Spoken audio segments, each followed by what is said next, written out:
Economics अर्थ channel पर आप सभी का एक बार फिर स्वागत है। सोलो मॉडल के संदर्भ में इसके पहले हम 2 वीडियो बना चुके हैं और दोनों वीडियोज में ये मॉडल पूरा नहीं हुआ और इस नाते उसके तीसरे पार्ट को आज हम प्रस्तुत कर रहे हैं। और इस पार्ट में हम जो सोलो मॉडल का कंक्लूजन है, जो स्टेडी स्टेट इक्विलिब्रियम की स्थिति है, उसके बारे में थोड़ा विस्तार से चर्चा करेंगे। और इस स्टेडी स्टेट इक्विलिब्रियम की जो प्रमुख विशेषताएं हैं और इस इक्विलिब्रियम को जो निर्धारित करने वाले तत्व हैं उनकी व्याख्या करेंगे और ये देखने का प्रयास करेंगे कि जो तत्व ये स्टेडी स्टेट इक्विलिब्रियम, जिसको हम हिंदी में स्थिर स्थिति संस्थिति कहते हैं या साम्य कहते हैं, ये विभिन्न इसके निर्धारक तत्व इसको किस रूप में निर्धारित या प्रभावित करते हैं और किस तरह से ये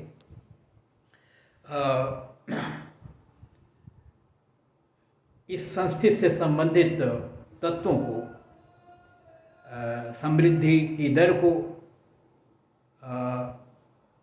श्रम पूंजी अनुपात को और उत्पाद श्रम अनुपात को निर्धारित और प्रभावित करते हैं।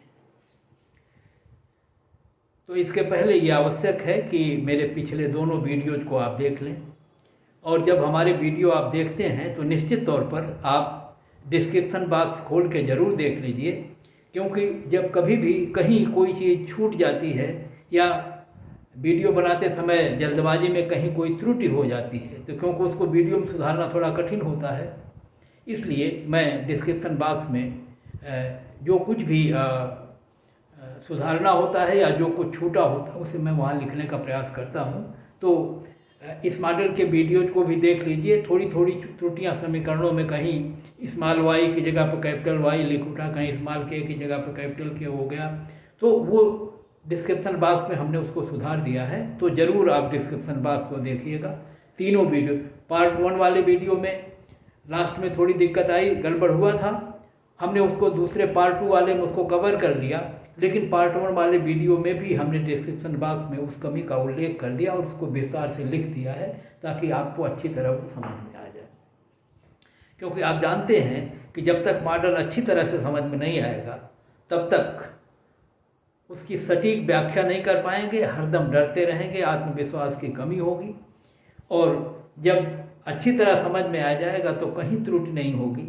और उन स्थितियों में जब आपसे ऑब्जेक्टिव सवाल पूछे जाते हैं तब आपके बुद्धि का सही परीक्षण होता है और वहाँ पर त्रुटि आपसे नहीं होगी यदि इस मॉडल को आप मेरे तीनों वीडियोज को अच्छी तरह समझ लेते हैं।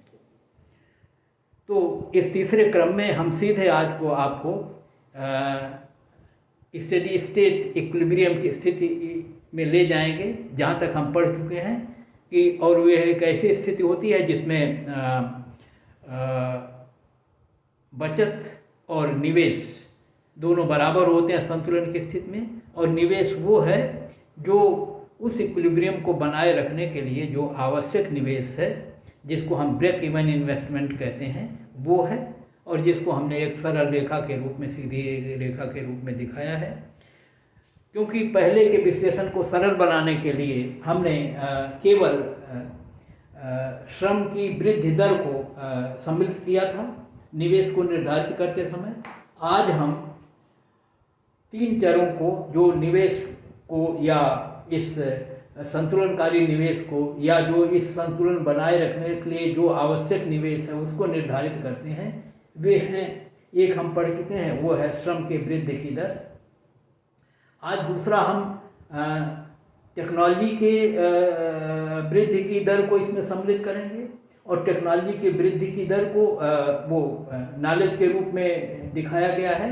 और नॉलेज को ये सोलो ने दिखाया है कि वो श्रमिक या के माध्यम से ही प्रोडक्शन फलन में सम्मिलित होगा।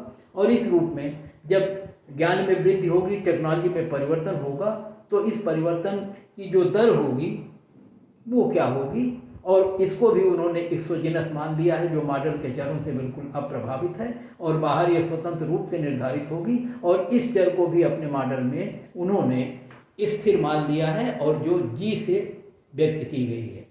तो प्रौद्योगिक प्रगति या तकनीकी ज्ञान की जो वृद्धि दर है वो जी है, जो श्रम की वृद्धि दर है वो एन है। और एक और निवेश जो संस्थिति को बनाए रखने के लिए आवश्यक है उसकी चर्चा किया है सोलो ने, और वो है कैपिटल डिप्रिसिएशन की दर। हम जानते हैं कि क्योंकि ये अध्ययन या ये मॉडल जो है ओवर टाइम है, समय अंतराल या समय के साथ है, और समय के साथ उत्पादन की प्रक्रिया में जब पूंजी काम करती है तो वो घिसती है, उसका नुकसान होता है और उसको मेंटेन रखना पड़ेगा। और उस मेंटेनेंस की जो कास्ट लागत होगी या जो पुर्जे टूटेंगे फूटेंगे उनको रिप्लेस करना होगा, उसको हम डिप्रिसिएशन कहते हैं, कैपिटल डिप्रिसिएशन कहते हैं। और इस तरह से उत्पादन प्रक्रिया में जितनी पूंजी आप कहेंगे जिनका क्षरण होता है उसको भरपाई करना होता है और वो भी निवेश में जुड़ेगा। तो इस तीसरा जो है वो डिप्रिसिएशन पर जो व्यय करना होगा वो भी इस निवेश का अंग होगा। तो अब इन तीन दरों को हम जोड़ेंगे,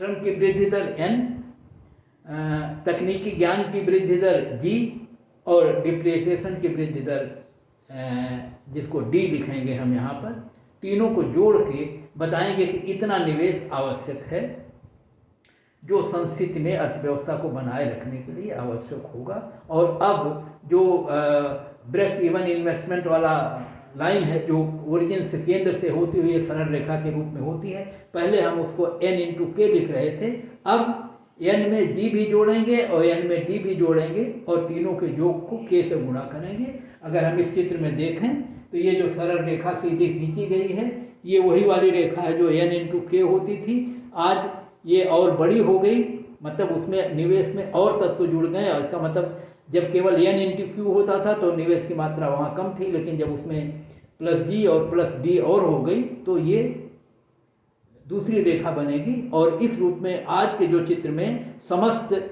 उन निवेश व्ययों को सम्मिलित करके रिक्वायर्ड जो इन्वेस्टमेंट है संतुलन बनाए रखने के लिए, संस्थिति की दर को स्थिरतम बनाए रखने के लिए, वो एक सरल रेखा के रूप में है। और ये सरल रेखा की व्याख्या हम पहले कर चुके हैं कि इस पर जो है वृद्धि की दरें जो हैं वो स्थिर होंगी, और स्थिर होगी तो हम कहेंगे ये स्टेडी स्टेट की स्थिति होगी। उसके किसी भी बिंदु पर जब हम संतुलन में होंगे, और संतुलन में तब होंगे जहाँ पर समग्र बचत का जो वक्र है या बचत फलन को दिखाने वाला जो वक्र है वो इसको काटेगा। और हमारे इस चित्र में ये प्रारंभिक बिंदु है C1, इस बिंदु पर वो संतुलन की स्थिति है।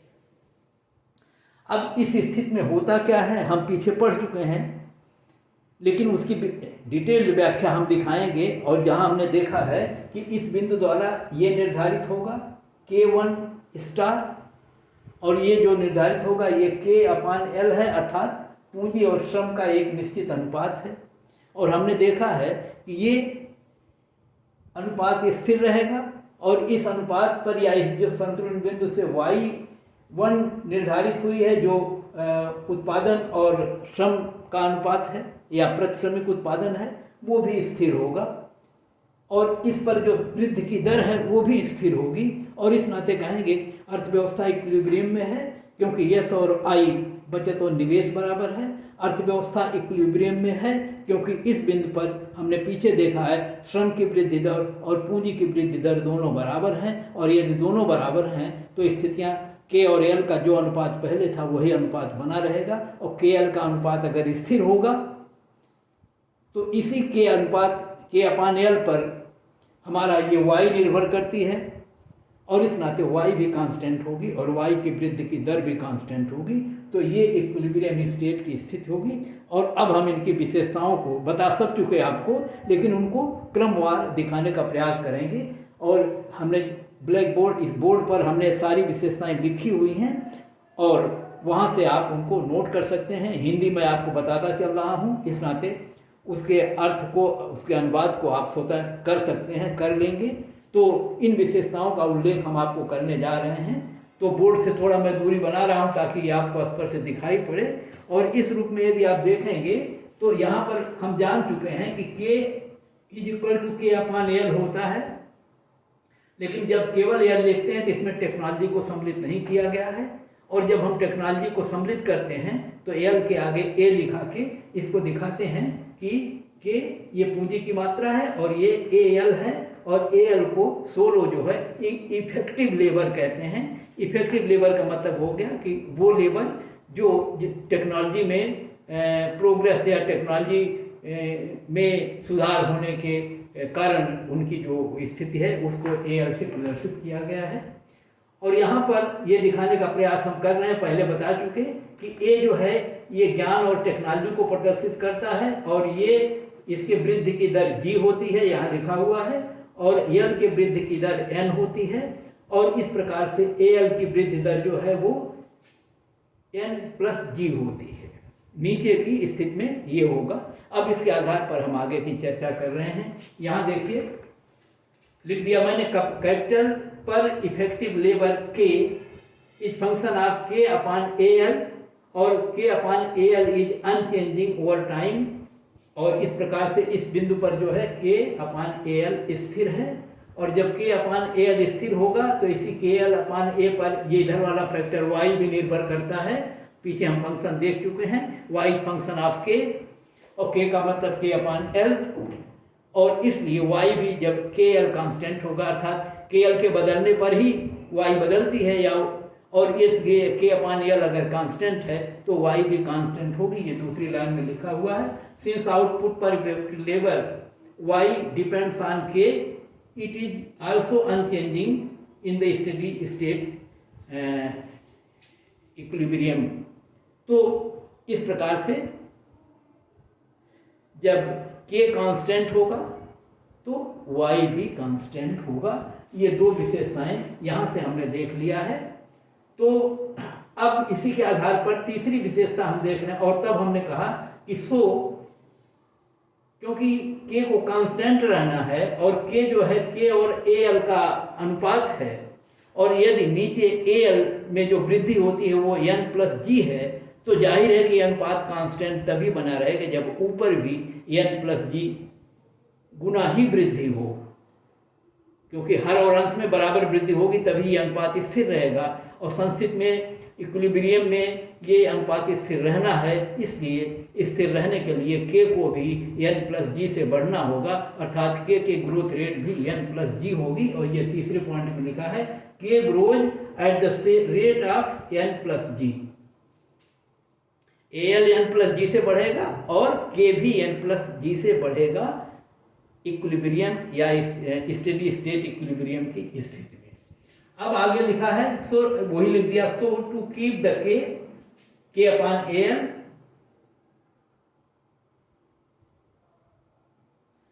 Constant K must be grow at N+G, अर्थात K तभी कांस्टेंट रहेगा कि जब K में भी वृद्धि N+G हो, क्योंकि AL में N+G वृद्धि हुई है, K में भी N+G वृद्धि होगी तो K कांस्टेंट रहेगा।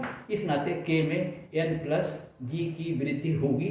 ये स्टेडी स्टेट इक्विलिब्रियम की विशेषताएं हैं। अब आगे लिखा हुआ है y grows at the rate of N+G, और y जो है, y का मतलब कुल उत्पादन जो है, उसकी वृद्धि दर भी N+G ही होगी। यहाँ पर आपको ध्यान दिला दें कि D को कहीं हम उल्लेख नहीं कर रहे हैं, क्योंकि D जो है, डिप्रेसिएशन जो है, वो जितनी पूंजी में क्षति हुई रहती है उसी को पूरा करता है। उसका उत्पादन के बढ़ाने में योगदान उस रूप में नहीं होता, क्योंकि वो नई पूंजी सृजित नहीं हो रही है, वो पुरानी पूंजी का रिप्लेसमेंट हो रहा है। इस नाते जो कुछ भी उत्पादन में वृद्धि होगी वो दो चरों का योगदान होगा, श्रम का और A का अर्थात टेक्नोलॉजी का, और K का कुल पूंजी का। तो उस रूप में जो वृद्धि होगी वो N+G होगी। तो Y में भी वृद्धि N+G होगी, K में भी वृद्धि N+G होगी, AL में भी वृद्धि n+g होगी। ये हम दिखाने का प्रयास कर रहे हैं। संतुलन की स्थिति में ऐसा ही होगा। और y grows at the rate of n+g, आगे देखिए लिखा है since y is equal to y upon AL and when AL grows at n+g, y must grow at n+g to keep y constant। तो y को constant रखने के लिए इस y में भी उतनी ही वृद्धि होनी चाहिए जितनी AL में हुई है। और इस रूप में जैसे हमने यहाँ पाया था कि k अपॉन AL को कांस्टेंट रखने के लिए k कांस्टेंट होगा, वैसे y को कांस्टेंट होना है और y कांस्टेंट तभी होगी जब जितनी वृद्धि AL में हो उतनी ही वृद्धि y में हो। इस नाते y में भी n+g की वृद्धि होगी। कुल उत्पादन में जो वृद्धि होगी इस सोलो मॉडल में वो n+g होगी। ये ध्यान रहे जब टेक्नोलॉजी को उत्पादन फलन में सम्मिलित किया जाएगा। और यदि टेक्नोलॉजी कांस्टेंट हो, कोई टेक्नोलॉजी का रोल न हो, तो वैसी स्थिति में वृद्धि की दर n होगी, जो पिछले दोनों पार्ट को पढ़ते समय हमने देखा है। लेकिन यहाँ पर एक और चर आता है y, और जिसका अर्थ है y अपॉन L। तो y अपॉन L जो है इसके वृद्धि की दर n+g नहीं होगी, इसके वृद्धि की दर केवल g होगी। और इसको यहाँ से देख सकते हैं YL grows at g, g की दर से ये बढ़ेगी। इसके पहले वाले सारे चर n+g की दर से बढ़ रहे थे। तो संतुलन में y जो है वो n+g से नहीं बल्कि केवल g की दर से बढ़ेगा। और कारण उसका इसमें आगे लिखा हुआ है, देखिए लिखा है since y grows at n+g, y जो है n+g से बढ़ता है, and L grows at n, और L जो है वो केवल n से बढ़ता है। केवल n की वृद्धि, L की वृद्धि दर है n और y की वृद्धि दर है n+g। और इसलिए y अपॉन L की जो वृद्धि दर होगी वो वृद्धि दर दोनों इस जोड़ में से इनका जो कोसेंट है y अपॉन L, ये ग्रो करेगा कैसे? एट द डिफरेंस g, और एट द डिफरेंस, और वो डिफरेंस है g, और g इस रूप में है कि n+g में से जब हम n घटा देंगे तो जो डिफरेंस आएगा वो g है। उसी डिफरेंस से हमारा y अपॉन L बढ़ेगा। और y अपॉन L का मतलब है प्रति श्रमिक उत्पादन या पर कैपिटा उत्पादन। और पर कैपिटा उत्पादन के बढ़ने की दर होगी g, लेकिन टोटल आउटपुट या नेशनल इनकम के बढ़ने की दर होगी n+g। ये हमको ध्यान रखना है, ये स्टेडी स्टेट की इक्विलिब्रियम की विशेषता है। अब आगे इसका अर्थ क्या हुआ, एक और आगे है कि इसका मतलब ये हो रहा है this means that living standards, living standard का मतलब होता है आउटपुट पर पर्सन, प्रति व्यक्ति जो उत्पादन बढ़ता है वो किस दर से बढ़ता है? g दर से बढ़ेगा, क्योंकि ये y upon L per capita output ही है। और अगर पर कैपिटा आउटपुट बढ़ता है तो इसका मतलब है कि लोगों को या श्रमिकों के लिविंग स्टैंडर्ड या जीवन स्तर में सुधार हो रहा है। और ये सुधार तभी होगा जब उत्पादकता में वृद्धि हो, और उत्पादकता में वृद्धि g होगी केवल उस स्थिति में जब y अपॉन L प्रति श्रमिक उत्पादकता में g वृद्धि होगी। और g जो वृद्धि है वो क्यों हुई? ये वृद्धि टेक्नोलॉजिकल प्रोग्रेस के माध्यम से होती है। और इसका मतलब ये है कि पर कैपिटा आउटपुट जो है या प्रति श्रमिक जो उत्पादन है उसमें तब वृद्धि हो जाती है जब प्रौद्योगिकी या टेक्नोलॉजी या ज्ञान में अभिवृद्धि होती है। और जिस दर से ज्ञान और टेक्नोलॉजी में अभिवृद्धि होगी उसी दर से पर कैपिटा आउटपुट भी बढ़ेगा, अर्थात लोगों का जीवन स्तर भी बढ़ेगा। तो लोगों के जीवन स्तर को बढ़ाने में यहाँ पर ये स्टेडी स्टेट इक्विलिब्रियम से जो एक निष्कर्ष निकल रहा है वो ये है कि ऐसा केवल तकनीकी ज्ञान से ही संभव है कि लोगों की या प्रति व्यक्ति उत्पादकता में वृद्धि हो जाए। और इस दृष्टि से टेक्नोलॉजी में जो वृद्धि होगी, सुधार होगा, प्रोग्रेस होगी, वो लोगों के जीवन स्तर में वृद्धि करेगा और पर कैपिटा आउटपुट को बढ़ा देगा। अन्य कोई तत्व जो है पर कैपिटा आउटपुट को बढ़ाने में सक्षम नहीं है। कुल उत्पादन तो बढ़ेगा, श्रम की पूर्ति बढ़ने से, लेकिन पर कैपिटा उत्पादन केवल तभी बढ़ेगा जब टेक्नोलॉजी में वृद्धि हो। तो ये इससे निकल आया और इसी आधार पर कहा गया only technological progress can improve the output पर पर्सन। यहाँ प्रोग्रेस लिख दीजिए बीच में। तो only technological progress can improve the output पर पर्सन। और अब आगे एक और तत्व जुड़ रहा है जो इस स्टेडी स्टेट इक्विलिब्रियम की विशेषता है, वो ये है growth in this model is exogenous. इस मॉडल में जो ग्रोथ है वो बहिर्जात है, अर्थात बाहरी तत्वों से प्रभावित है, बाहरी तत्वों से निर्धारित है। क्यों कि जो ग्रोथ की दर है वो n+g है, और n और g किसकी दर है? एक श्रम की वृद्धि दर है और एक टेक्नोलॉजी की वृद्धि दर है। और सोलो ने अपने मॉडल में इन दोनों चरों को बहिर्जात माना है, मॉडल से के बाहर का तत्व माना है। ये मॉडल के तत्वों से प्रभावित नहीं होते और इस रूप में स्वतंत्र रूप से वो निर्धारित होते हैं। और इस तरह से अगर ग्रोथ रेट n+g से बढ़ती है और n जो है श्रम की वृद्धि से बढ़ता है और g प्रौद्योगिक सुधार उन्नति से बढ़ता है और ये दोनों तत्व मॉडल के बाहर के हैं, तो कहा जाएगा कि सोलो मॉडल में जो वृद्धि की दर है और जिसका निर्धारण स्टेडी स्टेट इक्विलिब्रियम से होता है और जो समयांतर में समय के साथ सदैव कांस्टेंट स्थिर बनी रहती है और जिसमें अस्थायित्व होता है, वो दर जो है वो बहिर्जात है, एक्सोजेनस है। इसी नाते इस मॉडल को एक्सोजेनस मॉडल कहा जाता है। यह एक्सोजेनस मॉडल ऑफ ग्रोथ है। कहने का मतलब स्टेडी स्टेट को निर्धारित करने या जो वृद्धि की दर है उसको निर्धारित करने वाले तत्व मॉडल के बाहर के हैं और वो है श्रम में परिवर्तन की दर और प्रौद्योगिकी या ज्ञान में प्रगति।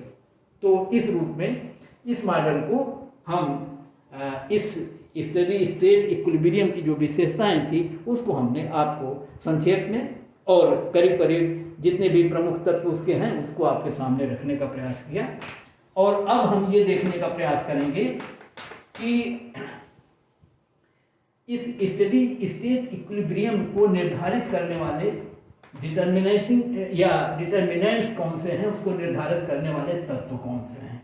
अब तक हमने इनकी विशेषताएं पढ़ी है, जो स्थिर स्थित संस्थिति है उसकी विशेषताएं पढ़ी है, और अब हम उन तत्वों को पढ़ेंगे जो इस संस्थिति को निर्धारित करते हैं और जिनमें परिवर्तन होने पर ये संस्थिति की स्थितियाँ परिवर्तित हो जाती हैं या हो सकती हैं। उधर हम आपका ध्यान ले जाएंगे। तो अब हम ये जो डिटर्मिनेंट्स हैं, इसके निर्धारक तत्व हैं, उसकी चर्चा करेंगे। और जब हम इसकी चर्चा करेंगे तो हम देख सकते हैं इस किसी भी इक्विलिब्रियम की स्थिति को कि वहाँ कौन कौन सी चीज़ें हैं। तो जब हम ये संतुलन का बिंदु C1 हमारा है और इस पर हम देख रहे हैं एक इन्वेस्टमेंट का वक्र है और जिसको प्रभावित करने वाले तत्व हैं N, G, D, 3 तत्व, और एक बचत का वक्र है जिसको प्रभावित करने वाला तत्व है K। इसका मतलब कि इस संस्थिति को निर्धारित करने वाले दो चर हैं, एक है निवेश और दूसरा है बचत, और बचत निवेश के संतुलन से ये निर्धारित हुआ है। बचत को निर्धारित करने वाला तत्व है K, निवेश को निर्धारित करने वाले तत्व हैं ये, उसमें K भी सम्मिलित है। तो इसका मतलब है ये चार तत्व जो हैं ये इसको निर्धारित करेंगे और इन चारों तत्वों में अगर परिवर्तन होता है तो इस स्टेडी स्टेट इक्विलिब्रियम की स्थिति में परिवर्तन होगा। अब वो परिवर्तन कैसा होगा? वो दो तरह का होगा, अभी हम आपको उल्लेख कर दें। एक परिवर्तन में ये होगा कि ये जो K और Y की मात्राएं हैं ये पहले की तुलना में बढ़ जाएं या घट जाएं।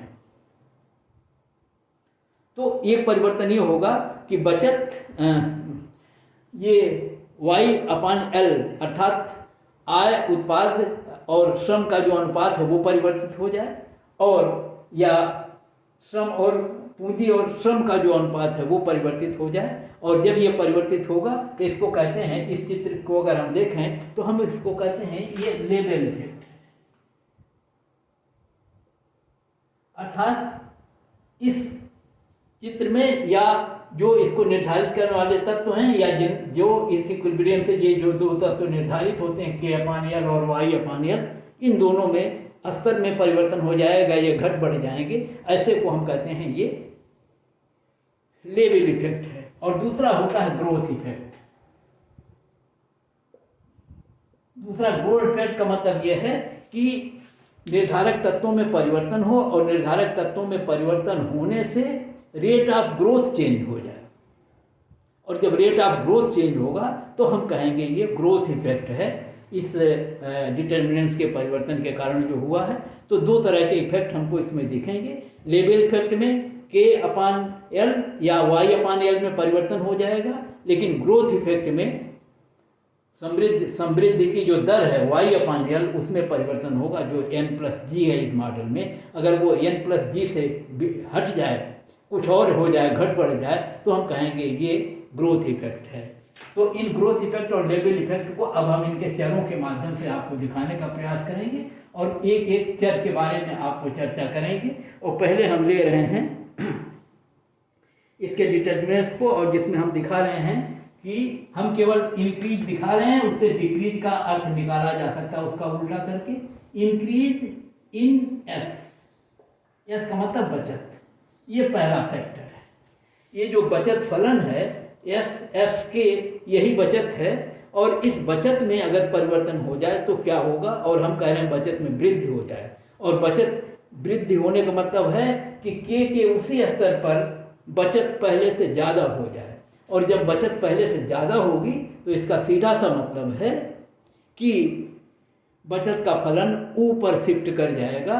जैसे हमारे इस फलन में ये SF है, यही फलन ऊपर जो डॉटेड लाइन है ये रूप ले लेगा और ये SF डैश हो जाएगा। और हम यहाँ देख सकते हैं कि जो ये संतुलन का बिंदु था हमारा, उस पर ये देखिए, मगर मैं यहाँ कोई लिख दूँ A1 या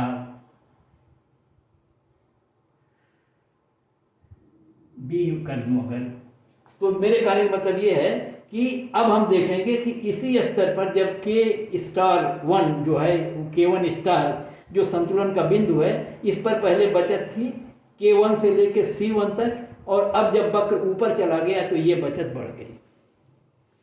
तो अब इसी को हम कह रहे हैं कि बचत में वृद्धि हो गई, और जब बचत में वृद्धि होगी तो ये वक्र ऊपर चला जाएगा। तो ऐसी स्थिति में, और जब बचत में वृद्धि होगी तो हम जानते हैं कि बचत पर ही हमारा कैपिटल एक्युमुलेशन निर्भर करता है। पूंजी संचय में वृद्धि होती है, और जब पूंजी संचय में वृद्धि होती है तो हम अधिक निवेश करने के लिए एक तरह से आपका सक्षम हो जाते हैं। तो वैसी स्थिति में, जब ये स्थितियाँ आएंगी तो वैसी स्थिति में कैपिटल एक्युमुलेशन के कारण जो है वो K में वृद्धि होगी, अर्थात K में जब वृद्धि होगी तो K/L बढ़ेगा, अर्थात हम यहाँ से आगे की ओर बढ़ने की प्रवृत्ति देखेंगे। और इस तरह से इस संतुलन बिंदु से हम हटेंगे और दूसरे संतुलन बिंदु पर जाएंगे, कन्वर्ज होंगे वहाँ, और वो संतुलन का बिंदु C2 पर होगा, जहाँ पर ये नया वाला पूर्ति वक्र, बचत वक्र जो है हमारे उस निवेश, जो संतुलनकारी निवेश है, ब्रेक इवन इन्वेस्टमेंट है, उस वाले वक्र को आगे इस बिंदु पर C2 पर काटेगा। तो हम अब यहाँ से हट के यहाँ जाएंगे और K1* से K2* पर चले जाएंगे, और K* जो हो वो नए संस्थित का बिंदु होगा। और ऐसी स्थिति में हम देखेंगे कि पहले की तुलना में KL का मान अब बढ़ गया है, और इसी तरह से पहले की तुलना में Y/L अर्थात Y का भी मान बढ़ के Y1* से Y2* हो गया है। ये लेवल इफेक्ट है, जिसमें हम ये देख रहे हैं कि बचत के बढ़ने से K/L और Y/L दोनों बढ़ जाएंगे। लेकिन ध्यान रहे, यहाँ पर जो वृद्धि है, ग्रोथ है Y में, अर्थात समृद्धि की जो दर है वो परिवर्तित नहीं होगी, वो ज्यों की त्यों बनी रहेगी। तो ग्रोथ इफेक्ट नहीं होगा, समृद्धि की दर वही रहेगी, ग्रोथ रेट जो पहले थी, लेकिन ये लेवल इफेक्ट होगा जिसमें KL और YL के मान बढ़ जाएंगे। तो इस रूप में और इकोनॉमी जो है वो कन्वर्ज करेगी एक नए इक्विलिब्रियम पर, और इस नए इक्विलिब्रियम में जो है ये मान बढ़ जाएंगे दोनों के, और ये लेवल इफेक्ट होगा, लेकिन ग्रोथ इफेक्ट नहीं होगा और समृद्धि की दरें वही बनी रहेंगी। क्यों? क्योंकि एन और जी के मानों में कोई परिवर्तन नहीं हो रहा है। प्रौद्योगिकी की दर है जी, और लेबर के परिवर्तन की दर है एन, और इस नाते वो एन प्लस जी ज्यों का त्यों बना रहेगा। लेकिन एक चीज़ यहाँ ध्यान देने योग्य है, और वो ये है कि जो वाई अपान एल का ग्रोथ होगी वो वाई अपान एल की ग्रोथ रेट होगी, ये केवल जी होगी, और ये भी कांस्टेंट होगी इस स्थिति में, क्योंकि जी में कोई परिवर्तन इस समय नहीं हुआ है जब ये बचत में वृद्धि हो रही है उस स्थिति में। और अब हम इसी तरह दूसरा प्रभाव देख सकते हैं, और वो प्रभाव है इंक्रीज इन डेल्टा।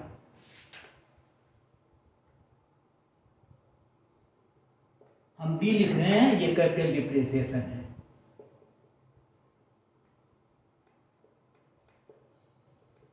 अगर इसमें परिवर्तन हो तब क्या होगा, और इंक्रीज करके हम दिखा रहे हैं आपको। ये है डी, और डी का मतलब है कैपिटल डिप्रिसिएशन। तो ये है, इनमें कैपिटल डिप्रिसिएशन में जब वृद्धि होगी तो इसका मतलब है कि जितनी पूंजी पहले नष्ट हो रही थी उत्पादन प्रक्रिया में, अब उससे ज़्यादा नष्ट होगी, और उसको पूरा करने के लिए हमको ज़्यादा निवेश करना पड़ेगा, और जब ज़्यादा निवेश करना पड़ेंगे तो ये जो है एन प्लस जी प्लस ये जो डी है ये और बड़ा हो जाएगा, इस नाते ये राशि बढ़ जाएगी। और जब ऐसा होगा तो इस राशियों को इस वक्र पर हम देख रहे हैं, तो ये वक्र जो है ऊपर बढ़ जाएगा, मतलब इसकी जो ढाल है और स्टीप हो जाएगी, खड़ी हो जाएगी डी के बढ़ने पर। तीनों में से कोई भी बढ़ेगा तो वक्र खड़ा हो जाएगा ऊपर और स्टीप हो जाएगा, जो ये दिखाएगा कि अब हमको पहले की तुलना में अधिक निवेश की आवश्यकता पड़ेगी संस्थिति को मेंटेन रखने के लिए। और वैसी स्थिति में निचले वाले चित्र में अगर जाइए तो हम देखेंगे कि ये प्रारंभिक एन प्लस जी प्लस डी प्रारंभिक वक्र है, हमारा वक्र कर्व है, वो वक्र है, लाइन है, और अब ये और ऊपर बढ़ेगी तो इसकी तुलना में इसकी ढाल और खड़ी होगी, तो ये स्टीप हो जाएगी, जो के डैश वाले वक्र से दिखी है। और अब नया, क्योंकि बचत में कोई परिवर्तन हो नहीं रहा, तो बचत का जो फलन है ज्यों का त्यों रहेगा। तो नया जो संतुलन का बिंदु होगा वो आप देखें, पहले ये संतुलन बिंदु यहाँ था C2 पर, क्योंकि पहले वाला ये है, और यहाँ संतुलन का बिंदु है, और ये के अपान एल की जो मात्रा है, या बार बार मैंने लिखा नहीं है, वही मात्रा है जो यहाँ है। तो ये संतुलन का बिंदु K2 पर है, K2 स्टार पर, और ये Y2 स्टार है, ये पहले वाली स्थिति है। और जब ये D में वृद्धि के माध्यम से ये ऊपर चला गया तो ये वक्र ऊपर गया, और अब नया संतुलन बिंदु यहाँ आया, और यहाँ आया, और इसका अर्थ ये हुआ कि जब D में वृद्धि हुई तो निवेश ज़्यादा हुआ, और निवेश ज़्यादा हुआ तो पत्ता पूंजी की कमी हो गई, अर्थात के की वैल्यू घट जाएगी। अब उतना के और लेबर का जो अनुपात है वो पहले जैसा नहीं रहेगा, पूंजी की कमी के कारण के घटेगा, और के घटेगा तो ये वक्र इधर बढ़ेगा, ये बिंदु, और ये बिंदु अब आके यहाँ हो जाएगा। तो इसमें भी इक्विलिब्रियम चेंज होगी, नई इक्विलिब्रियम हो जाएगी। लेकिन जो नई इक्विलिब्रियम होगी इसमें अब की बार के अपान एल अर्थात के का मान घट जाएगा, और वाई का मान भी घट जाएगा, और ये घट के इस स्थिति में आएंगे। तो यहाँ पर जो लेवल इफेक्ट था वो इन दोनों को बढ़ा दे रहा था, यहाँ जो लेवल इफेक्ट है वो दोनों को घटा देगा, लेकिन वृद्धि की दरों पर कोई प्रभाव नहीं पड़ेगा। जैसे पहले वाली स्थिति में थी वैसे उसी इस स्थिति में भी ये रहेंगी। तो इस तरह से इकोनॉमिक कन्वर्ज नई स्थिति को कन्वर्ज करेंगे, और ये स्थिति है, और level effect not growth effect होगा, और तो growth rate is same as usual, जैसे पहले थी वैसे बने रहेगी। और तीसरा है अब इंक्रीज इन एन, ये एन जो है ये growth rate of labour force है, श्रम के परिवर्तन या पॉपुलेशन के परिवर्तन की दर है। और बिल्कुल वही स्थिति मैंने कहा, तीनों में कहीं भी वृद्धि होगी तो जब n में वृद्धि होगी तो भी ये वक्र पीछे जाएगा, और पीछे जाएगा तो वैसे स्थिति फिर होगी जैसे यहाँ थी कि नई इक्विलिब्रियम पुरानी से नई जो कन्वर्ज होगी वो पीछे आएगी, और जिसमें k और y के मान घट जाएंगे, लेवल इफेक्ट होगा जिसमें ये दोनों घटेंगे, लेकिन जो प्रभाव कुल वृद्धि दर पर या लेबर वृद्धि दर पर पड़ने वाला है वो ज्यों का त्यों कांस्टेंट बना रहेगा। तो ये तीसरा प्रभाव इस रूप में यहाँ हमने देखा है, और ग्राफिक रूप में भी वही स्थिति होगी, बिल्कुल इसी तरह का चित्र होगा जहाँ हम केवल दिखाएंगे कि पहले d बढ़ा था और अब जो है वो ये बढ़ गया है। और growth rate of y and k on the new path is greater that the original growth, हम देख चुके हैं, because n plus g has increased.